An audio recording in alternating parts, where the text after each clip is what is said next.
recording. Alright, so this is me Akshat Sharma for you and ये है हमारा chapter number 2. Now this video is specifically for those who have joined my classes late. This is our psycho prodigy classes, right?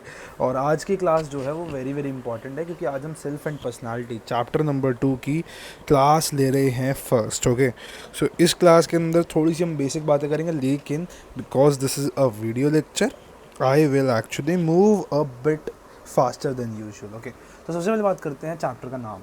What is the name of this chapter? Self and personality. क्या ये दोनों चीज़ अलग अलग है? Self का मतलब होता है मैं, ठीक है जी, ये मैं है या मैं है, ये मैं है, ठीक है जी. कौन हूँ मैं? ये जो मैं है ना, what is me is the self. And what is my personality? मेरे मेरे कैरेक्टरिस्टिक्स क्या हैं, ठीक है जी. मैं कैसा दिखता हूँ, कैसा पढ़ता हूँ, these and all are characteristics. Now okay, now let's move ahead. तो सबसे पहली बात जो आपकी पर्सनालिटी की आती है ना, देयर इज़ अ डेफिनेशन जो कि आपका ब्रह्मास्त्र है बेसिकली. इस डेफिनेशन को अगर आपने याद कर लिया तो आपको 3 चैप्टर्स के अंदर आपको एक काम आएगा. चैप्टर नंबर 2, 3 और आगे भी 1-2 चैप्टर में बहुत काम आएगा. That is definition of personality. Now personality की अगर हम डेफिनेशन देखते हैं, वो कहती है it is the relatively enduring characteristics of a person that makes him और हर डिस्टिंक्ट फ्रॉम अदर्स. एक एक की बात करते हैं. नाउ सबसे पहले हमने बात जो करी है that is relatively enduring. What do we mean by enduring? Enduring का मतलब होता है for longer duration. For longer duration. अरे भैया, अगर कोई चीज़ आपकी अंदर ज़्यादा लंबे समय के लिए है तो उसको मैं कहूँगा ये लॉन्गर ड्यूरेशन के लिए, मतलब ये आपके अंदर मेंटेन्ड है. कोई भी कैरेक्टरिस्टिक, अब देखो, रिलेटिवली एंड्योरिंग मतलब कोई ऐसा कैरेक्टरिस्टिक्स आपके अंदर जो है जो लंबे समय तक आपके अंदर है एंड दैट मेक्स हिम और हर डिस्टिंक्ट फ्रॉम अदर्स. डिस्टिंक्ट का मतलब होता है अलग, आपको यूनिक बना रहा है, आपको वो कैरेक्टरिस्टिक यूनिक बना रहा है from other. It's making a distinct from others. तो अगर मैं देखूं कि मान लो आप हो और आप रोज़ बड़े काम से रहते हो, आप बड़े शांत से रहते हो, ठीक है जी, आप पढ़ाई में अच्छे हो, आपकी स्किन कलर मान लो डार्क है, कॉम्प्लेक्शन, आपके हेयर ब्लैक हैं कलर में, आपकी आइज़ ब्राउन है, these are your relatively enduring characteristics. आपकी आँख का जो वो है कलर वो बदलेगा नहीं, बहुत जल्दी उल्टा नहीं बदलेगा, ठीक है जी. It's a relatively enduring character obvious. और दूसरी बात, आपकी पर्सनैलिटी कुछ ऐसे कैरेक्टरिस्टिक्स हैं, फॉर एग्जाम्पल आपका काम रहना, आपका शांत स्वभाव, जो आपका शांत स्वभाव है ये भी काफ़ी रिलेटिवली एंड्योरिंग है मेरे भाई, ठीक है जी. So that will be a characteristic which will be a part of your personality. On the other hand, there are some characteristics which are not so enduring. मतलब फॉर एग्जांपल मान लो आपकी किसी से लड़ाई हो गई, ठीक है जी, और आप गुस्से में आ गए, तो क्या कहोगे कि is my personality an angerful personality? बिल्कुल भी नहीं कहोगे आप ऐसा. और ऐसा क्यों नहीं कहोगे? क्योंकि that particular characteristic, that anger, वो आपका शॉर्ट टर्म के लिए, it is not a enduring characteristic. Please accept that fact कि ये एंड्योरिंग कैरेक्टरिस्टिक नहीं है. लंबे समय तक होना चाहिए आपके अंदर मेंटेन्ड, ठीक है जी, और आपको लोगों से डिस्टिंक्ट बनाना चाहिए वो कैरेक्टर, ठीक है जी. So that's the word. साथ में एक चलो एक्टिविटी कर लेते हैं यार. आपसे मैं पूछता हूँ, चलो बताओ, एक्टिविटी में आपको ये फिल इन द ब्लैंक्स बनना है. आई एम डैश, ऐसे 5 आपको बनाने हैं. सो कोई बनेगा I am this, I am that, ठीक है जी. तो सपोजिटली मान लो मेरे पास आती है, आप मेरे पास आते हैं, मान लो आई एम, मान लो इंडियन, ठीक है जी. उसके बाद आई एम, एक इंडियन आ गया, दूसरा आ गया आई एम हम्बल, ठीक है जी, मैं बड़ा अच्छा इंसान हूँ, ठीक है जी. उसके बाद आता है आई एम स्टूडेंट, ठीक है जी. और उसके बाद मैं आपसे बात करता हूँ कि आई एम अ गिटारिस्ट, ठीक है जी. तो ऐसे ऐसे मैंने कुछ कैरेक्टरिस्टिक्स अपने बारे में मान लो लिख दिए, राइट. तो इसके पीछे क्या सीन आता है, अब लेट्स अंडरस्टैंड दैट. सो अगर हम बात करें ना, ये I am is actually your self. It is your self. अब व्हाट इज़ सेल्फ हम आगे देखेंगे, लेकिन ये जो मैंने डिफरेंट कैरेक्टरिस्टिक्स बताए ये कुछ बड़े बेसिक कैरेक्टरिस्टिक्स होते हैं. उनको हम देखते हैं कि योर सेल्फ है ना, वो अलग अलग प्रकार की हो सकती है. For example we have a self which is personal self, ठीक है जी, पर्सनल सेल्फ. दूसरी होती है सोशल सेल्फ, ठीक है जी. और जो आपकी सेल्फ है, it can actually act as a subject, यानी doer of something, and object that is which is something acted upon. चलो भैया इसकी बात करेंगे लेकिन थोड़ा सा आगे करेंगे, अभी मैं आपको हल्का सा जेस्ट देता हूँ, ठीक है जी, कि सेल्फ आपकी ऐसे ऐसे अलग अलग प्रकार की हो सकती है। उसके बाद वी हैव आइडेंटिटी, ठीक है जी। अब आइडेंटिटी और सेल्फ में क्या डिफरेंस है, ठीक है जी, व्हाट इज़ योर आइडेंटिटी। अब आइडेंटिटी जो होती है ना, आपका पहचान, अगर आप अपनी बात कहो मेरी पहचान, कैसे मुझे लोग जानते हैं। सो identity can be two types, personal identity, social identity. Okay, एक बार इसे देखते हैं। सो पर्सनल आइडेंटिटी के अंदर क्या कैरेक्टरिस्टिक्स आते हैं आपके, दीज आर द एट्रीब्यूट्स, यानी आपके कुछ characteristics of a person that makes him और her different from others. Please understand this term, different from others. Personal identity के अंदर आपके वो कैरेक्टरिस्टिक्स आते हैं जो आपको लोगों से अलग बनाते हैं। तो अगर मैं बात करता हूँ कि आई am a Indian, I am an Indian, तो क्या ये चीज़ आपको लोगों से अलग बना रही है? बिल्कुल भी नहीं बना रही, क्योंकि आप अपने आप को एक ग्रुप का पार्ट बता रहे हो, एंड ग्रुप के अंदर लोग एक जैसे होते हैं, यानी आपके जैसे इस वक्त 130 करोड़ लोग और हैं। So you are not making your self different from others. However when I say I am a football player, I am a guitarist, ठीक है जी। सो जब मैंने कहा कि आई एम गिटारिस्ट, या मैंने कहा I am good in academics, तो भैया मैं रिलेटिव टू अदर्स बता रहा हूँ, I am a guitarist, not so many people are guitarists. जब मैं एक सिटिंग के अंदर बैठा हूँ, हाँ, एक बहुत इंपॉर्टेंट चीज़ आपको मैं अंडरस्टैंड करवाना चाहूँगा कि all these characteristics can also be your social identity. How, अभी देखते हैं। सपोजिटली गिटारिस्ट की हम कैसे कह सकते हैं पर्सनल आइडेंटिटी।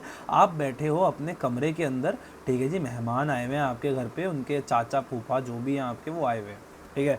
नाउ अब आपके चाचा वगैरह बैठे हैं और घर वाले कहते हैं कि आपको पता है मेरा बेटा है ना गिटार बजाता है, ठीक है जी, तो आप कहोगे yes I am a guitarist. उस टाइम पे in that particular situation, being a guitarist is making you different from others.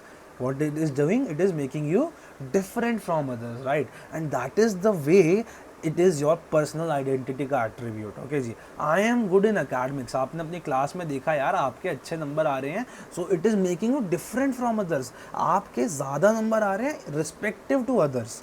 I play amazing, तो कोई बंदा है जो अगर अमेजिंग खेल रहा है तो अगेन वो अपने आप को दूसरों से कंपेयर करके बता रहा है कि हाँ मैं बेहतर हूँ, मैं अच्छा खेलता हूँ। आई हैव इंसोम्निया, भाई मुझे सोने की बीमारी है, सबको नहीं होती, I am unique in that particular way, तो that is your personal identity. Next thing is social identity. अब सोशल आइडेंटिटी के अंदर एट्रीब्यूट्स वो आते हैं जो आपको क्या करते हैं, दैट लिंक्स हिम और her to social slash cultural group और आर डिराइव्ड फ्रॉम इट। अब भैया इसके अंदर आप ऐसे एट्रीब्यूट जोड़ते हो जो आपको लोगों से जोड़ते हैं। For example I am Indian, I am Indian, तो क्या इंडियन होना आपको एक कल्चरल या सोशल ग्रुप के साथ ज्वाइन नहीं कर रहा, ठीक है, जो कि है बीइंग भारतीय।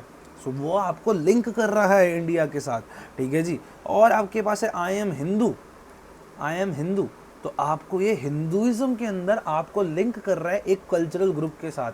आई am a student of DPS, तो आपको ये एक स्कूल के साथ आपको क्या कर रहा है, ये एक स्कूल के साथ वो कर रहा है, ज्वाइन कर रहा है, लिंक कर रहा है। सो ऐसे attributes which are linking you. अब मैंने आपको एक बात बताई थी, I am guitarist can also be a social identity. When can it be? जब मैं मान लो अभी मैंने बात कहा था कि आप अपने चाचा फूफा के सामने गिटार बजा रहे हो, उनको तो ऑब्वियसली नहीं आता, परंतु when you are in a group of 100 guitarists, ठीक है जी, क्या तब ये आपकी सोशल आइडेंटिटी नहीं हो जाएगा? क्योंकि तब your attribute is not making you different from others, but it is actually linking you to this cultural group of guitarist, ठीक है जी। आई एम अ राइडर, ठीक है जी, तो अगर आप बाइक राइड करते हो तो हालांकि आप अपने गली मोहल्ले में डिफरेंट होगे, परंतु अगर आप अपने बाइकिंग क्लब ज्वाइन करते हो then it becomes your social identity का attribute. So things can be relative, things are not actually flexible, that you have to understand, okay. But ठीक है जी, इतनी बात हमने करी। अब लेकिन हमने बात करी आइडेंटिटी की, पहचान की, परंतु भैया आपकी सेल्फ क्या है, जिससे हमने चैप्टर शुरू किया था। तो अगर उस बेसिस पे मैं बात करूं व्हाट इज योर सेल्फ, ठीक है जी, तो मैं सेल्फ के अंदर कहूँगा सेल्फ रेफर्स टू टोटलिटी, ठीक है जी। सेल्फ क्या कर रही है भैया, आपकी पूरी टोटल ऑफ एन इंडिविजुअल्स, ठीक है जी, totality of an individuals conscious, देखो कॉन्शियस एक्सपीरियंसेस मतलब जो वो अभी महसूस कर पा रहा है वो experiences, ideas, thoughts and feelings, किसके बारे में, विद रिगार्ड्स टू हिमसेल्फ और हर सेल्फ, ठीक है। The person is feeling the now, इसका मतलब क्या है, सेल्फ बेसिकली क्या है, जब आप कहते हो मैं, तो मैं में क्या आ जाता है, आपके खुद के बारे में, what are your thoughts about your self, मैं कैसा हूँ, मैं अच्छा हूँ, बहुत बुरा दिखता हूँ। फीलिंग्स अबाउट योर सेल्फ, कि मेरे को किसी से प्यार है, क्या मेरे को ज़्यादा गुस्सा आता है, क्या मेरे को कंट्रोल करना चाहिए, मेरे को रोना आ रहा है, that is your thought I self feelings. Ideas, कि क्या मैं लंबा हूँ, मैं छोटा हूँ, these are your ideas. Conscious experiences, मैं जो हूँ, मैं एक एनवायरनमेंट में रहता हूँ, मैं स्कूल जाता हूँ, आज मेरी किसी से लड़ाई हो गई, तो दीज आर कॉन्शियस एक्सपीरियंस। तो ये कह रहा है भैया सेल्फ आपकी टोटलिटी मतलब सम, हर चीज़ का मेल है of your conscious experiences, ideas, thoughts and feelings, परंतु किसके बारे में, विद रिगार्ड्स टू हिमसेल्फ और हर सेल्फ, अपने खुद के बारे में, जो आपके आइडियाज, थॉट्स एंड फीलिंग्स है और कॉन्शियस एक्सपीरियंस है, that is what we call as self. This is the definition of self. I need you to please write that up, okay जी। Self refers to totality of an individual's conscious experiences, ideas, thoughts and feelings with regards to himself or herself. अब मैंने आपको कुछ बात कही थी कि self can be और self as subject, self as object. ना इसका मतलब क्या है भैया, ठीक है। सो अगर हम यहाँ पे बात करते हैं सेल्फ एज सब्जेक्ट और सेल्फ एज ऑब्जेक्ट, ठीक है जी, तो अगर आपने इंग्लिश पढ़ी हो तो इंग्लिश के अंदर होता है जब भी सेंटेंस बनाते हो, आई एम वर्किंग, ठीक है जी, तो आई बन जाता है आपका सब्जेक्ट, और वर्किंग, आई एम वर्किंग, ठीक है जी। सो ये वर्किंग वाला शायद बन जाता है ऑब्जेक्ट, ऐसा ही कुछ होता है, बचपन में पढ़ाया जाता है। I am not so sure, हम इंग्लिश की क्लास वैसे भी नहीं ले रहे यहाँ पे, परंतु लेट्स गेट टू द जेस्ट, ठीक है जी। सो आई, when does it become a subject, when it does something, when it is a doer of something, then your self become as subject.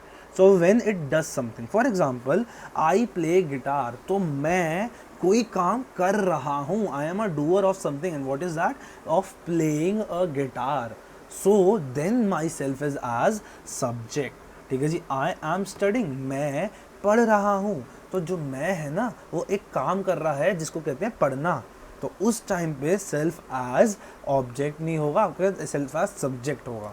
On the other hand let's talk about self as object, opposite. अभी आप काम कर रहे थे, अब आपके ऊपर काम होगा, विच गेट्स अफेक्टेड। सेल्फ ऐसी चीज़ बन जाती है जो इफेक्ट हो रही है। For example I was scared, मैं डर गया था, मैं डराया गया था। अब देखो आप अगर डरे हो तो आप ऐसे ही नहीं डर जाओगे, देयर वॉज समथिंग जिसने आपको डराया है, देयर वॉज समथिंग जिसने आपको डराया है। सो आपके ऊपर एक काम हो रहा है ना कि you are getting scared due to something, so you are getting affected by something, and that is what we mean by self as object. I was beaten, मेरे को पीटा गया था, तो मेरे ऊपर कोई काम हुआ है, then it becomes self as object, self as subject, self as object, ठीक है जी। अगर समझ नहीं आया तो एक बार रिपीट देखो, वीडियो लेक्चर तभी है। Now we have another self की variation, social self versus personal self. Now मैंने एक बहुत इंपॉर्टेंट लाइन यहाँ लिखी हुई है कि different from social identity and personal identity. Social identity क्या थी आपकी, ऐसे एट्रीब्यूट्स दैट लिंक यू, ठीक है जी, जो आपको लिंक करते हैं टू अ सोशल या फिर कल्चरल ग्रुप, ठीक है जी, आपको सोशल या कल्चरल ग्रुप के अंदर लिंक करते हैं। और आपकी पर्सनल आइडेंटिटी क्या थी, आपके ऐसे एट्रीब्यूट्स जो आपको लोगों से डिफरेंट बनाते हैं। लेकिन पर्सनल सेल्फ और सोशल सेल्फ में क्या डिफरेंस क्या है भैया। Now this is a bit hard to understand, लेकिन आप ध्यान सुनो। पर्सनल सेल्फ में क्या होता है, मैंने इसको मोटा मोटा बताया कि ये बेसिकली मीननेस की बात है, ठीक है जी। कोई बंदा अगर मीन है ना तो वो अपने बारे में सोच रहा है, अपनी पर्सनल सेल्फ के बारे में सोच रहा है। सो पर्सनल सेल्फ के अंदर क्या होता है, it leads to an orientation in which one feels primarily concerned with one self. भाई बंदा है ना हल्का सेल्फिश हो गया है, वो अपने बारे में सोच रहा है। प्राइमरीली कंसर्न का मतलब है कि उसकी प्रायोरिटाइज कर लिया उसने अपनी थॉट्स, इमोशंस, फीलिंग्स को, ठीक है जी। अब ये orientation which one feels primarily concern with will say, अरे भैया अगर वो अपने बारे में कुछ सोच रहा है तो उसको क्या सोच रहा होगा, वेल हमें पता है कि वो क्या सोच रहा है अबाउट हिज और हर नीड्स, ठीक है जी, उसकी कुछ नीड्स है दैट ही और शी वांट्स टू फुलफिल. अब there can be two types of needs, either it can be a biological need और it can be a social need. ना what is a biological need, आपकी एक biological need क्या है भैया, भूख है, that is hunger, hygiene is your biological need. Sexual needs होती हैं यार आपकी, ठीक है जी, you need some sexual arousal obviously, so that is your biological need. On the other hand what we have in social needs, अब social need में हमारी पर्सनल अचीवमेंट आ जाता है यार, ठीक है जी, कि मेरा कुछ काम है, पर्सनल कंफर्ट्स, मेरे कुछ कंफर्ट्स होने चाहिए, सोशल नीड्स में आता है. क्यों, क्योंकि ये आपकी बायोलॉजिकली इतना ज़रूरी नहीं है, लेकिन रोटी कपड़ा मकान आपका पर्सनल कंफर्ट्स में आता है. पर्सनल फ्रीडम कि मैं आज़ाद रहूं, ठीक है जी. अब जैसे कि आप जानते हो इंडिपेंडेंस के टाइम पे क्या होता था कि जो ये बड़े बड़े लाला लोग होते थे ना, ये जो गांव के अंदर मुखी वो हो जाते हैं, जिनसे किसान लोन लेते हैं, तो भैया ये जो बड़े बड़े होते थे ये अपने बारे में सोचते थे कि मेरी फ्रीडम रहे, बाकी सब चाहे बाहर में. So that is what we say in उसमें आपकी पर्सनल सेल्फ कि it leads to an orientation in which one feels primarily concern about one self. Also social needs में कहता है पर्सनल रिस्पॉन्सिबिलिटी, अच्छा मैं ना खाऊँ, मैं कहीं ना जाऊँ, that is the thing. Okay, that is the thing. So इतनी बात हमने यहाँ पे कर ली. उसके बाद की हम आगे की बात करते हैं, ये हमारी primarily concern about one self है. What is social self then, ना भाई सोशल सेल्फ क्या होता है, it emerges in relations with others. अब एक चीज़ देखो, मैंने पहले कहा था कि सोशल आइडेंटिटी क्या है, ऐसे एट्रीब्यूट्स आपके जो आपको लोगों से ज्वाइन करते हैं, which link to you to a social और कल्चरल ग्रुप. लेकिन सोशल सेल्फ में क्या होता है, ये कुछ ऐसे आपकी चीज़ें हैं जो रिलेशन, जब आप दूसरों के साथ एक रिलेशन रखते हैं ना, तो उसकी वजह से निकलते हैं. Also this self value social and family relationships. देखो मैंने कहा कि जब आप रिलेशनशिप रखते हो तभी इसका एक और नाम है फेमिलियल और रिलेशनल सेल्फ. सो जो आपकी सोशल सेल्फ है, it is also known as familial self और relational self. Can be asked as a question also. Now social self की हमने बात करी, it emerge in relationship with others, for example unity. अरे भैया can you be united to your self, obviously not, you are united to someone else, ठीक है जी, आपका एक रिलेशन बनता है किसी और के साथ, तब आप उससे यूनिटी में रहते हो. अब इंडिपेंडेंस, अब भैया वो वाली बात है गांधी जी वाली इंडिपेंडेंस, सबके आज़ादी. Nationalism, can you be a nationalist if there is no nation, ठीक है जी, आप नेशनलिस्ट तभी तो बनोगे जब उसमें बहुत सारे लोग रहते होंगे और अपने देश के बारे में सोच रहे हो.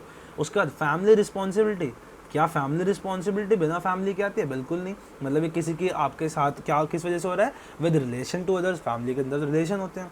Cooperation, can you cooperate with yourself, बिल्कुल नहीं, you have to cooperate with someone, कोई तो होगा जिसकी आप सहायता करोगे. Sacrifice, for not for yourself but for others, आप सैक्रिफाइस किसी और के लिए करते हो.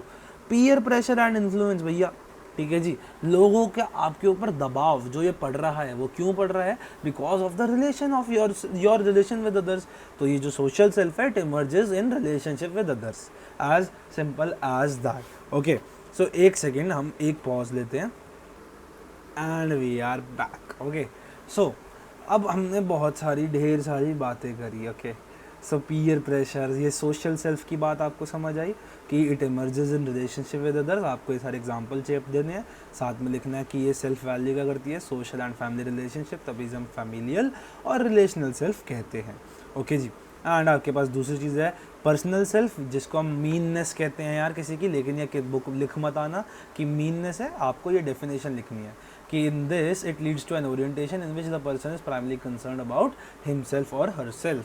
तो इसमें we have some we needs which we need to fulfil, for example biological needs and social needs, जो हम फुलफिल करना अपनी खुद की चाहते हैं. तो ये कुछ बातें हैं जो हमने यहाँ पे करी. अब हम एक बहुत ही important part of this chapter पे आएंगे, that is your attributes in self. ठीक है जी, आपकी सेल्फ के जो कुछ एट्रीब्यूट्स होते हैं हम उसकी बात करते हैं.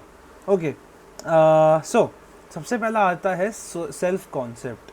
सबसे पहला आता है self concept. Now what is self concept यार, ठीक है जी. तो सेल्फ कॉन्सेप्ट की एक बहुत सी डेफिनेशन है, it is the way we perceive our self, कैसे हम खुद को महसूस करते हैं, and the ideas we hold about are competencies, मतलब हमारी कितनी एबिलिटी, हमारी कैसी ताकत है हमारी, कैसी एबिलिटी है, एंड आर एट्रीब्यूट्स, मैं कैसा दिखता हूँ, क्या वो दिखना अच्छा है, क्या वो दिखना बुरा है। तो the way we perceive our self, कैसे हम खुद को देखते हैं, हम खुद को महसूस करते हैं, and the ideas that we hold about our self. अरे एक सेकेंड यार, okay, so that is the thing, the way we perceive ourselves and the ideas that we hold about our competencies and attributes। कैसे हम खुद को देखते हैं भैया, ठीक है जी, मेरे को खुद को देखने का नज़रिया क्या है भैया, मैं कैसे खुद को मैं परसीव करता हूँ, देखता हूँ, क्या मैं अपने बारे में आइडियाज़ रखता हूँ, अब किसके बारे में, मेरी कॉम्पिटेंसीज, मतलब यानी मैं कैसा का परफॉर्म कर सकता हूँ, मेरी क्या एबिलिटीज़ हैं उस बारे में, और मेरे एट्रीब्यूट्स के बारे में, मेरे बालों का कलर कैसा है, शेप कैसी है, मेरे बाल वेवी हैं, क्या ये अच्छे बाल हैं, क्या ये बुरे बाल हैं, क्या मैं इस बारे में खुश हूँ या सैड हूँ। सो ये हमारा सेल्फ कॉन्सेप्ट है। अब अगर खुद सोचो यार, किसी बंदे का अगर सेल्फ कॉन्सेप्ट हाई होगा तो क्या उस बंदे का क्या होगा, खुद सोचो, क्या उसकी सेल्फ कॉन्सेप्ट अगर हाई है तो उसका थॉट अबाउट हिमसेल्फ और हरसेल्फ कैसा होगा। देखो, फॉर एनी एट्रीब्यूट हमारा सेल्फ कॉन्सेप्ट जो होता है ना, इट कैन बी पॉजिटिव और इट कैन बी नेगेटिव, ठीक है जी। अब सिंपल सी बात है, फॉर एग्जांपल मैं आपसे पूछता हूँ, are you good in singing और बैड इन सिंगिंग, तो भैया कुछ कहेंगे I am good in singing, कुछ कहेंगे I am bad in singing, ठीक है जी, ऐसी ऐसी बातें करेंगे। लेकिन ये जो अगर मैं कह रहा हूँ गुड, तब मैं कहूँगा you have a positive self concept, किसके अंदर, इन दिस पर्टिकुलर एट्रीब्यूट। अगर मैंने कहा बैड, तो मैं कहूँगा you have a negative self concept on this attribute. So आप एक चीज़ समझो कि सेल्फ कॉन्सेप्ट क्या होता है, कि आप कैसे खुद को देखते हो और आप अपनी कॉम्पिटेंसीज और एट्रीब्यूट्स के बारे में क्या सोचते हो। अगर आप अच्छा सोचते हो, it is a positive self concept, अगर आप बुरा सोचते हो, it is a negative self concept, as simple as that. अब ना दूसरी चीज़ is very very very very very important, that is self esteem, that is self esteem. अच्छा, ये बहुत बार हमने सुना भी होगा। What is self esteem? Actually it is our judgement, ये हमारी खुद के बारे में जजमेंट है about our own value and self worth, कि मेरी क्या इस दुनिया के अंदर कुछ औकात है, क्या मेरी कुछ वैल्यू है, डू पीपल वैल्यू मी। तो ये मेरी खुद की जजमेंट है अपने ही बारे में, कोई मेरे को तीसरा बंदा नहीं बता रहा कि मेरी औकात क्या है, मेरी वैल्यू क्या है, ये मेरी खुद की जजमेंट है about my own self, about my own value and the self worth, ठीक है जी। इसके कुछ एग्जांपल्स हैं, आपकी एनसीईआरटी कहती है, जिससे हम पता लगा सकते हैं एक बंदे का सेल्फ कॉन्सेप्ट हाई है या लो है, ठीक है जी। अगर मैंने कहा I am highly loved by people, ठीक है जी, तो ये आप बताओ, either you will say yes, either you will say no. So अगर आप कहोगे येस, तो आपकी एक चीज़ है भैया कि आपकी judgement about your own value ना हाई है। क्यों? क्योंकि आप जानते हो हाँ, लोग मुझे पसंद करते हैं, मतलब मेरे अंदर कुछ खास है, I have some value in this society, जो मेरी खुद की वजह से सोची जा रही है। क्यों? क्योंकि मैंने देखा कि पीपल लाइक मी, ठीक है जी, I am highly loved by people, so I have some value, I have some self worth in this world. I am usually chosen for school activities. अगर मैं आपसे पूछूं क्या ऐसा है कि नहीं है, तो अगर आप कहते हो हाँ ऐसा है, तो again you have a thought of your own value, ठीक है जी। अगर आप बार बार चूज़ किए जाते हो फॉर अ स्कूल एक्टिविटी, तो आप एक चीज़ समझो, आपके अंदर कुछ बात तो है, and that is the value you have, ठीक है जी। वो आपकी एक मार्केटिंग स्ट्रैटेजी हो गई कि हाँ मेरे अंदर ये ताकतें हैं, ठीक है जी। सो ये होता है हमारा self concept. Okay, so self concept क्या है? Our own judgement about our own self worth and own value.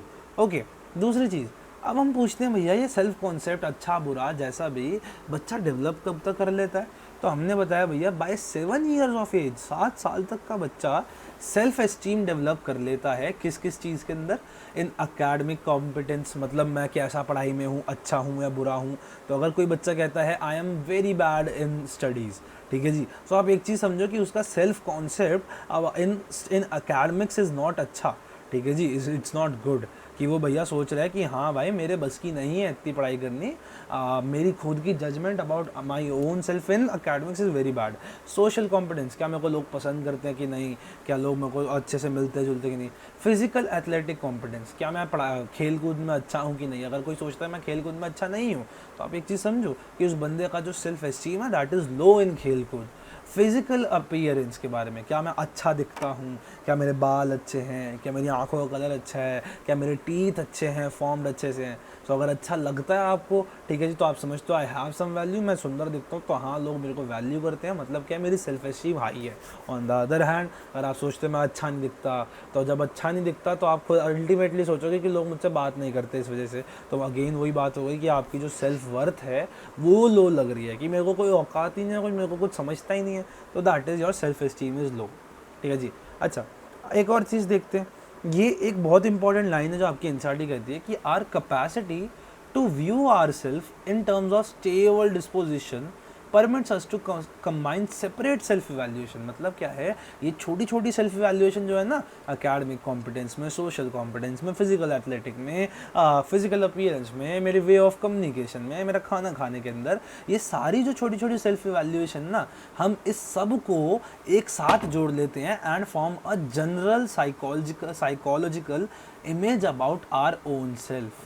कि मेरी खुद की image about my self is created when I sum up all my evaluations of self worth in different different areas, और उनको मैं एक साथ जोड़ के बताता हूँ कि this is my image about my self. ठीक है जी, this is known as overall sense of self esteem. इसको क्या कहते हैं हम, दिस इज द ओवरऑल, मतलब पूरी की पूरी हमारी सेल्फ एस्टीम जो क्रिएट होती है वो इन छोटी छोटी को एक साथ मिलाने में है। ठीक है जी, तो तब आपकी सेल्फ एस्टीम हाई है या लो है। तो मेजॉरिटी अगर आपके लो चले गए तो आपकी सेल्फ एस्टीम ओवरऑल लो जाएगी, अगर आपकी मेजॉरिटी आर हाई तो आपकी सेल्फ एस्टीम हाई जाएगी। ठीक है, तो ये तरीका एक होता है। Now behaviour and self esteem की बात करते हैं, बहुत कॉमन सेंस की बात है। एक बच्चा जो है, जो समझता है हाँ मैं पढ़ाई में अच्छा हूँ, क्या वो बेटर स्कोर नहीं करेगा? ऑब्वियसली करेगा, क्योंकि he has that self esteem. Self esteem को कई बार कॉन्फिडेंस, सेल्फ कॉन्फिडेंस भी बोला जाता है नॉर्मल भाषा में, एनसीईआरटी भी मेंशन करती है ये बात। सो बिहेवियर एंड सेल्फ एस्टीम में क्या है कि हाई एकेडमिक सेल्फ एस्टीम, कि मैं पढ़ाई में अच्छा हूँ तो बच्चा परफॉर्म भी अच्छा करेगा, बिकॉज उसके अंदर वो कॉन्फिडेंस है, वो सेल्फ एस्टीम है। हाई सोशल सेल्फ एस्टीम, तो भैया ऑब्वियसली अगर वो सोचता है कि हाँ लोग मुझे पसंद करते हैं, तो ये सोच ही उसे और लाइकेबल बना देती है। ठीक है, तो लोग उसे और ज़्यादा लाइक करते हैं। नाउ अगर मान लो किसी बंदे की ओवरऑल लो सेल्फ एस्टीम है, ठीक है जी, वो सोचता है मेरी सेल्फ वर्थ कुछ नहीं है, लोग मुझे कुछ नहीं समझते, पढ़ाई में अच्छा नहीं हूँ, ज़िंदगी में अच्छा नहीं हूँ, कुछ भी नहीं हूँ मैं, तो उस टाइम पे क्या हो सकता है? ओवरऑल लो सेल्फ एस्टीम का मतलब क्या है, उससे क्या क्या चीज़ हो सकती है? The person can have anxiety, obviously anxiety हो सकती है यार बंदे को, डिप्रेशन हो सकता है बंदे को। ठीक है जी, एंड एंटी सोशल बिहेवियर हो सकते हैं। ठीक है जी, एंटी सोशल बिहेवियर मतलब सोसाइटी के अगेंस्ट बिहेवियर कर रहे हैं, मार काट मचा रहे हैं, दुनिया में मार रहे हैं। फॉर एग्जांपल ये देखो, दिस इज़ जोकर। आपने अगर लेटेस्ट जोकर मूवी देखी हो तो आपको समझ आएगा कि लोग उस पर बड़ा हंसते थे, उसका मजाक उड़ाते थे। सो क्या हुआ, ओवरऑल उसकी सेल्फ एस्टीम जो थी वो काफ़ी लो हो गई, और इस वजह से जोकर आया आगे और उसने मार काट मचानी शुरू करी, एंड ओवरऑल उसकी जो सेल्फ एस्टीम लो थी उस वजह से उसका एंटी सोशल बिहेवियर सामने आया। तो ये बात है हमारी ना। अच्छा, एक बहुत इंपॉर्टेंट पॉइंट है, that is parenting and self esteem. कैसे माँ बाप एक अपने बच्चे की सेल्फ एस्टीम बढ़ाते हैं या कम करते हैं, बेसिकली जो बच्चे का डेली लाइफ में कॉन्फिडेंस भी है उसको कैसे बढ़ाते कम करते हैं। मान लो वार्म एंड पॉजिटिव पेरेंटिंग अगर है, अच्छी और अच्छी पेरेंटिंग है, वार्म का मतलब है लविंग, ठीक है जी, एंड पॉजिटिव पेरेंटिंग है, तो उस वजह से सेल्फ एस्टीम इंक्रीज होगी। क्यों? as makes the child to realize that he is being accepted as competent and worthwhile। अरे यार एक बात बताओ, एक बच्चा है मान लो, ठीक है जी, उसने XYZ नंबर स्कोर किए, ठीक है जी, और उसके माता पिता जो हैं वो उसको कह रहे हैं शाबाश बेटा तूने बहुत अच्छा किया, ठीक है जी, उसको छोटी छोटी एक्टिविटीज़ में पार्ट लेने में महसूस करवा रहे हैं। अगर वो डांस करता तो उसको कह रहे हैं कि वाह यू डांस वेरी गुड। तो क्या इस सब के बीच में बच्चे की अपने बारे में इमेज बढ़ेगी नहीं कि हाँ कि मेरी कुछ वैल्यू तो है, तभी मेरे मम्मी पापा मेरे को इतना ज़्यादा प्रेरित करते हैं। सो that is the way a child की सेल्फ एस्टीम बढ़ती है। सो अगर आपको पेरेंटिंग कभी अच्छी करनी है, so please boost the self esteem of a child. वो कैसे करोगे?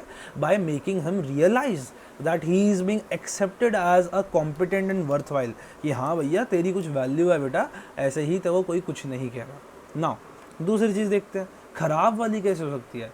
पेरेंट्स हु हेल्प और मेक चिल्ड्रंस डिसीजन। भैया ऐसे पेरेंट्स जो बच्चे के सारे डिसीजन लेते हैं, बच्चे को इंडिपेंडेंस नहीं दे रहे। ऐसे parents ultimately decreases the self esteem of the child, क्योंकि चाइल्ड को लगता है यार मैं तो ज़िंदगी में कुछ कर नहीं सकता, मेरी तो कोई औकात नहीं है इस दुनिया में, अगर मैं होल देखूँ बाकी बच्चे ऑफ मेरी age are so much better than me. So again देखो यहाँ पे सेल्फ एस्टीम जो है वो लो चली गई। अगली चीज़ self efficacy. Now self efficacy basically होती है मैं कर सकता हूँ एटीट्यूड, ठीक है जी। इसमें क्या होता है, बंदा ये सोचता है, बंदे के पास बिलीफ ऑफ अ पर्सन है दैट ही और शी हैज़ द एबिलिटी और the behaviours which are required for a particular situation. तो अगर मैं आपसे पूछूं चलो यार एक बार बताओ क्या आप मेरे घर का नल बदल दोगे, ठीक है जी, तो अगर आप कहो कि सर मैं नहीं बदल पाऊंगा, मेरे को तो नहीं आता, तो एक बात है भैया आपकी सेल्फ एफिकेसी नल बदलने के अंदर मैं कहूँगा कम है। क्यों? क्योंकि आपको लगा कि मेरे अंदर वो क्वालिटीज़, वो बिहेवियर या वो कैरेक्टरिस्टिक्स नहीं हैं जो एक बच्चे के अंदर, एक इंसान के अंदर होनी चाहिए जिसको नल बदलना आना चाहिए। तो मेरे अंदर वो नॉलेज नहीं है, मेरे अंदर बिलीफ नहीं है उस बंदे के अंदर कि मेरे पास वो एबिलिटी है। लेकिन कोई बंदा है, जैसे कोई स्ट्रीट स्मार्ट बंदा है, मैंने उसको कहा कि लो भाई मेरा कंप्यूटर ख़राब हो गया ठीक कर दो, तो वो उसको कह रहे हैं हाँ हाँ मैं कर दूंगा और कर भी देता है। मैंने कहा कि भाई नल बदल दिया, मैंने कहा भाई कूड़ा उठा दे, उसने उठा दिया। सो क्या हुआ, बंदा झिझका नहीं, बंदा टुक द रिस्क। और ऐसा क्यों हुआ? क्योंकि बंदा हैड द बिलीफ कि ही हैज़ द एबिलिटीज़ और behaviour which are required for by a particular situation, कि हाँ भाई इस सिचुएशन के अंदर मैं कर लूँगा काम, ठीक है जी, मैं नल बदल सकता हूँ, मेरे अंदर वो एबिलिटी है, मैं सोच समझ के कर सकता हूँ। ओके, सो ये होता है आपका self efficacy. Now self efficacy can be high, self efficacy can be low. अगर मान लो किसी बंदे की हाई सेल्फ एफिकेसी है, ठीक है जी, तो आप एक चीज़ समझो, उस बंदे को बहुत ज़्यादा विश्वास है अपनी एबिलिटीज़ के अंदर, ठीक है जी, मैं कर सकता हूँ, ठीक है, कुछ भी हो मैं कर सकता हूँ। तो ये देखो ऐसे लोग अपनी जो सिचुएशन है वो खुद सेलेक्ट करते हैं, इन्फ्लुएंस कर पाते सिचुएशन को, यहाँ तक कि खुद कंस्ट्रक्ट कर पाते सिचुएशंस। तो ये किसी के गुलाम नहीं रहते, मैं कर सकता हूँ ना, तो ये अपने आप ही चीज़ें करते हैं। ऑल्सो लेस फियरफुल होते हैं, इनको फियर बड़ा कम होता है यार दुनिया का, क्योंकि इन्हें लगता है कि यार ऐसा कौन पैदा हो गया जो मेरे से लड़ लेगा, मतलब obviously that is over confidence कह सकते हो, परंतु सेल्फ एफिकेसी के अंदर मैं कुछ काम कर सकता हूँ, तो उनको डर कम लगेगा। मैंने आपको कह दिया कि भाई मेरे सर पे से वो उतार दे, लाइट उतार दे, आपको डर लग रहा है तो आप फियरफुल हो कि मैं गिर ना जाऊँ, वो ना जाऊँ। लेकिन जो कोई बंदा जिसकी सेल्फ एफिकेसी हाई है वो समझेगा कि हाँ मैं कर सकता हूँ। ऑल्सो हाई सेल्फ एफिकेसी वाले जो लोग होते हैं ना, उनकी इतनी ज़्यादा मैं कर सकता हूँ एटीट्यूड अच्छा होता है कि अगर वो सोचते हैं कि मैं कोई चीज़ छोड़ूंगा, फॉर एग्जांपल आपकी एनसीईआरटी मेंशन करती है कि आई विल क्विट स्मोकिंग, तो ऐसे people actually quit smoking very easily, ऐसे people actually quit smoking very easily, क्योंकि एक बार ठान ली तो वो करके ही रहते हैं, क्योंकि उन्हें लगता है कि हाँ मैं कर सकता हूँ, मेरे अंदर वो कैपेबिलिटी है, एबिलिटी है और वो बिहेवियर्स हैं जो रिक्वायर्ड हैं to achieve my goal of quitting smoking, ठीक है। तो ये बात है। नाउ सेल्फ एफिकेसी की कुछ और बातें which are very very important, किस चीज़ से निकल के आए। सो सेल्फ एफिकेसी जो है ना, it is based on the Bandura social learning theory. किसके ऊपर डिपेंडेंट है ये? बंडूरा की सोशल लर्निंग थ्योरी। ना बंडूरा अगर आपको क्लास 11th का याद हो, इन्होंने सोशल लर्निंग की बात करी है, which is also known as observational learning, मतलब जो हम देखते हैं आसपास वो चीज़ें हम सीखते हैं, that is we learn behaviours by imitating and observing others. अरे यार आप एक बात बताओ, आप गए हो किसी अनजान की शादी के अंदर, आप उस कल्चर को नहीं जानते, ठीक है जी, मान लो आप गए हो साउथ इंडियन आपका कोई दोस्त और आप हो नॉर्थ इंडियन, आप उसके घर गए, ठीक है जी, अब आपको कुछ नहीं पता, आपके सामने आंटी ने तो केले का वो रख दिया पत्ता, आपको कुछ नहीं पता, तो आप क्या करोगे? अपने दोस्त को देखोगे, आप देखोगे अच्छा वो पहले केले के पत्ते को पानी से साफ़ कर रहा है, अच्छा फिर उसने देखा उसने चावल डाल दिए तो मैंने भी चावल डलवा लिए, मैंने देखा अच्छा उसने उसके ऊपर दाल डलवा ली ऐसे छेद करके बीच में एक कुआं बना के, तो मैंने भी यही किया। So what am I doing? I am doing some behaviour by learning, कैसे? By observing the person. So उसको कहते हैं सोशल लर्निंग। सो भैया बंडूरा ने ये कैसे दिया था? बाय हिज बोबो डॉल एक्सपेरिमेंट। तो 11वीं के अंदर थोड़ा सा बताया जाता है इस बारे में, ये एक वीडियो है जो आपको यूट्यूब पे बड़े अच्छे से मिल जाएगी, एल्बर्ट बंडूराज सोशल लर्निंग एक्सपेरिमेंट, या फिर कहो बोबो डॉल एक्सपेरिमेंट। इसमें बच्चों के सामने एक डॉल रख दी जाती है और उनको ना एक वीडियो दिखाई जाती है, अलग अलग ग्रुप को, एक ग्रुप को वीडियो दिखाई जाती है कि उस डॉल के साथ अच्छे से कुटाई उटाई करने पे, बॉल को मारने पे, एक बंदा है उसने मारा और उसको ट्रॉफी दी गई, उसको इनाम दिया गया। ऑन द अदर हैंड दूसरे ग्रुप को दिखाई गई कि एक बंदे ने जब मारा बोबो डॉल को तब उसको पनिशमेंट दी गई, ठीक है जी, या उसको कुछ नहीं दिया गया।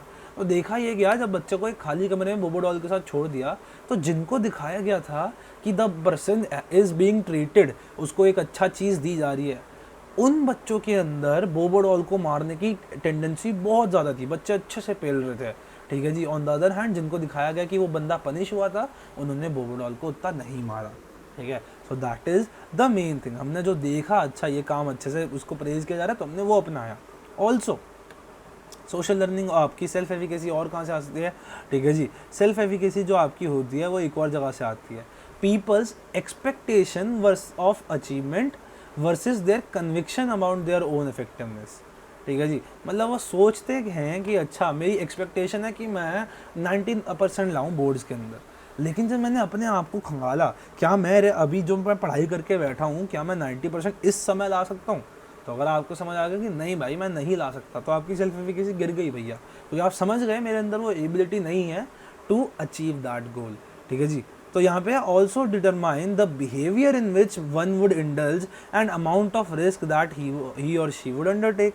अरे यार एक बात बताओ, जो बंदा है जिसको लगता है कि हाँ मैं 90% ला सकता हूँ, ठीक है जी, तो क्या वो ज़्यादा नहीं पड़ेगा? जो बंदा ऑलरेडी हार मान के बैठा हुआ है कि अच्छा मैं तो ला ही नहीं सकता, वो तो घंटा नहीं पड़ेगा, ठीक है जी। Also the amount of risk का परसेंटेज, जो बंदा सोच रहा है कि I have the ability to do that particular work या कोई भी वर्क करना, वो ज़िंदगी में रिस्क ज़्यादा लेंगे, अलग अलग जॉब भी बदलेंगे, अलग अलग अपनी ज़िंदगी में एक्सपीरियंसेस लेंगे, तो हाई रिस्क टेकिंग होती है, ठीक है। ऐसा एक बड़ा इंपॉर्टेंट है कि हाई सेल्फ एफिकेसी मतलब किसी बंदे की thought about ability of his own ability to achieve, अरे यार मैं खुद ही फंस गया एक्चुअली रात को। So it is actually or it is the ability और behaviour which is required by a particular situation, ये हमारा बिलीफ है, ठीक है। तो अगर कोई बंदा है जिसके अंदर हाई बिलीफ है कि मैं ये काम कर सकता हूँ, तो ये डेवलप कैसे होती है? पहली बात तो by our society and our parents. अगर दोनों के दोनों हमारी एबिलिटीज़ के अंदर विश्वास रखें कि हाँ बेटा तू कर सकता है, come on you can do this, तो बच्चे की ऑलरेडी या किसी भी इंसान की सेल्फ एफिकेसी हाई होगी। क्यों? क्योंकि उसको लगेगा कि yes I am being accepted as a treated बंदा, कि हाँ मेरी कुछ वैल्यू। ऑल्सो इस वजह से सेल्फ एस्टीम भी बढ़ जाएगी, सेल्फ एफिकेसी बढ़ेगी कि हाँ मैं ये कर सकता हूँ, क्योंकि लोग जानते हैं मैं कर सकता हूँ। पर्सनल पॉजिटिव एक्सपीरियंसेस, अगर यार एक बार बताओ आपने कोशिश करी कि हाँ मैं बोर्ड्स के अंदर 90% लाऊंगा, और आपके प्री बोर्ड्स के अंदर आ रहे हैं अब मान लो 95%, 96%, तो आपके पर्सनल पॉजिटिव एक्सपीरियंस है हाँ मैं कर लूँगा, तो आपको बोर्ड्स के लिए बहुत अच्छा सेल्फ एफिकेसी हाई हो गई। Positive models of achievement, if he can then I too can, ये आपको बहुत सारे मोटिवेशनल स्पीकर्स बताते हैं आपकी सेल्फ एफिकेसी बढ़ाने के लिए। क्या कि अरे ये देखो ये लंगड़ा है लेकिन इसने माउंट एवरेस्ट चढ़ दिया, तो अगर ये कर सकता है तो तुम नहीं क्यों नहीं कर सकते? तो भैया ये क्यों नहीं कर सकते, that is positive models of achievement show करना। इस वजह से ही बंदे की सेल्फ एफिकेसी बहुत ही ज़्यादा इंक्रीज़ होती है। Okay, now let's move ahead to the self regulation. अब सेल्फ रेगुलेट कर रहे हो भैया, आप खुद को रेगुलेट कर रहे हो। Now it is our ability to organise and monitor our own behaviour. कैसे मैं अपने बिहेवियर को मैनेज करता हूँ, कैसे मैं उसे देखता हूँ, मैं उसे निगरानी रखता हूँ कि हाँ मेरा बिहेवियर कैसा है, मैं उसे मॉनिटर कर रहा हूँ, इज़ माई सेल्फ रेगुलेशन। अच्छा मैं बैठा हूँ एक ऐसे पब्लिक एरिया के अंदर जहाँ पे मैं अपने इमोशंस अच्छे से एक्सप्रेस आउट नहीं कर सकता, तो मैं नहीं करूँगा। मान लो आपको रोना आ रहा है लेकिन आप बैठे हो अपनी स्कूल की इंपॉर्टेंट मीटिंग के अंदर, तो क्या आप रोगे? बिल्कुल नहीं रोगे। That is self regulation. अगर आपने खुद को रोका, ठीक है जी, तो ये देखो हाई सेल्फ रेगुलेशन से क्या होता है, being able to change our behaviour according to demands of external environment. Exactly. भैया आपकी आंख है भरी भरी लेकिन आप हो एक बोर्ड मीटिंग के अंदर, तो आप नहीं रो सकते, तो आपको पता है कि एक्सटर्नल एनवायरनमेंट जो है अगर मैं यहाँ पर रोया तो I will perceived as a weak person, वो मैं नहीं चाहता, तो आपने खुद को रेगुलेट कर लिया। ऑल्सो सेल्फ रेगुलेशन के अंदर ही आता है सेल्फ कंट्रोल, ठीक है। अब now what is self control? Self regulation का मतलब हाँ मैंने अपना बिहेवियर को मैनेज कर लिया। सेल्फ कंट्रोल क्या है? लर्निंग टू डिले और डिफर ग्रेटिफिकेशन ऑफ नीड्स। अरे भैया इसका मतलब क्या है? मैं इसका मतलब कह रहा हूँ कि इट इज़ लर्निंग, मतलब आपने ये समझ लिया, आपने आदत डाल ली, टू डिले यानी आपने उसको थोड़ा टाइम के लिए छोड़ दिया, और डिफ़र या बिल्कुल भी नहीं किया ग्रेटिफिकेशन ऑफ नीड्स, उस नीड को पूरा नहीं किया। मान लो आपको भूख लग रही है बहुत ज़्यादा लेकिन आप डाइटिंग पे हो, ठीक है जी। सो आपने सेल्फ कंट्रोल किया कि नहीं तू सिर्फ 2 रोटी खाएगा, मतलब क्या है, आपने डिफर कर दी अपनी ग्रेटिफिकेशन ऑफ नीड। ठीक है जी, आपकी नीड थी कि मैं 3 रोटी खाऊंगा, लेकिन आपने खुद को रोका कि नहीं तू 2 ही रोटी खाएगा। That is self control. ठीक है जी। अब जिंदगी के अंदर सेल्फ कंट्रोल को बढ़ाने की टेक्निक्स क्या हैं? तो सबसे पहली है observation of our own behaviour. ठीक है जी। मान लो आपने देखा, एग्जाम्पल लेते हैं, वर्किंग हार्ड फॉर एग्जाम। तो आप चाहते हो कि मैं पढ़ाई में ज़्यादा ध्यान दूँ, पबजी वबजी में, गर्लफ्रेंड बाजी में कम ध्यान दूँ। तो उसके लिए आपके पास 3 स्टेप्स हैं which are very very important. पहली बात तो खुद को देखो, क्या मेरी औकात है भैया, कैसा बिहेवियर मैं आज के टाइम पे कर रहा हूँ। क्या मैं बहुत ज़्यादा टाइम वेस्ट कर रहा हूँ, क्या मैं बहुत कम टाइम वेस्ट कर रहा हूँ, क्या मैं इतने काम में मैनेज कर सकता हूँ। दूसरा बात, सेल्फ इंस्ट्रक्शन। कभी खुद से बात करते हैं यार कि ओए चल यार कम ऑन। मैं तो अपने आप से बहुत बात करता हूँ कि चल भाई तो कोई काम करना है, तो क्यों रो रहा है, ऐसे नहीं रोना। दैट इज सेल्फ इंस्ट्रक्शन की देख तो को 2 बजे तक सारा का सारा काम फिनिश करना है, खुद से बात कर रहे हो। तो दैट इज सेल्फ इंस्ट्रक्शन, आप खुद को ही इंस्ट्रक्ट कर रहे हो। ओके जी। तीसरी चीज़ है सेल्फ रीइंफोर्समेंट। अरे भैया जब आपने कोई काम सक्सेसफुली कर लिया, अब आप उसके लिए खुद को ट्रीट भी तो दो। अगर मान लो आपने पेपर दे दिया, अच्छे से नंबर अच्छे ले आए, तो उसके बाद आप बोलो हार्ड वर्किंगली काम कर लिया आपने, हार्ड वर्किंगली 12 घंटे पढ़ लिए, तो आपने 2 घंटे का मज़े से रेस्ट लिया जिसमें आप मूवीज़ देख रहे हो, चैटिंग कर रहे हो एंड ऑल कर रहे हो। ठीक है। तो ये हमारी पूरी बहुत मेजर टॉपिक्स हमारे इस चैप्टर के हमने अभी अभी में कवर कर लिए। So this is our chapter number 2 और उसके था लेक्चर नंबर 1।